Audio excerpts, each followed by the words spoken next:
The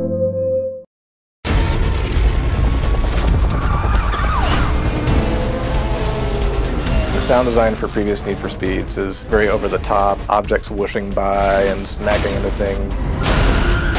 We still, of course, have those elements because it brings excitement, but we've gone with a much more cinematic overall feel to the game.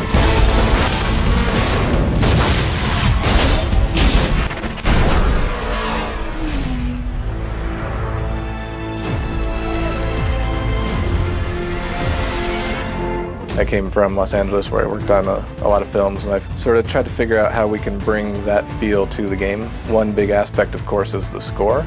Brian's score really emphasizes the excitement and the power of racing and the adrenaline rush.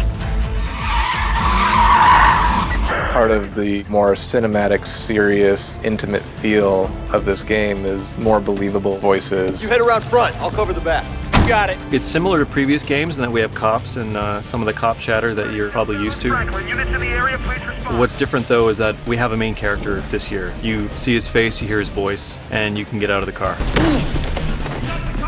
We get early sort of storyboards of what it's going to be like. We break down what we need from the actor, so we need an effort for this particular movement, we need a strain, we need a reach, we need this and that. When you put in the vocalizations, it sort of gives you that connection with Jack.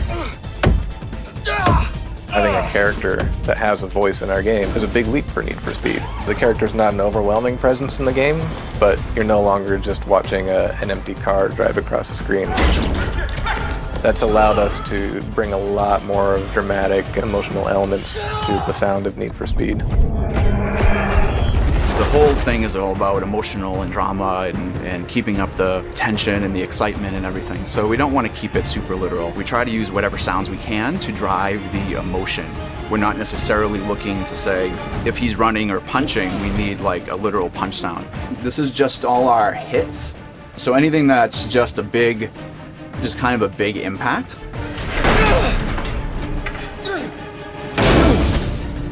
We might take a literal punch sound and we'll find some other sounds, maybe some explosions or some, car drops or some really low, like subwoofer kind of bangs, and we'll kind of layer them all up just to build up that emotion and that drama that we need.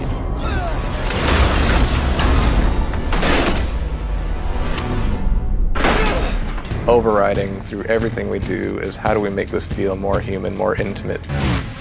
Just overall getting a lot of movement, a lot of believability behind who's driving that car. We want to make you feel like there's an actual driver.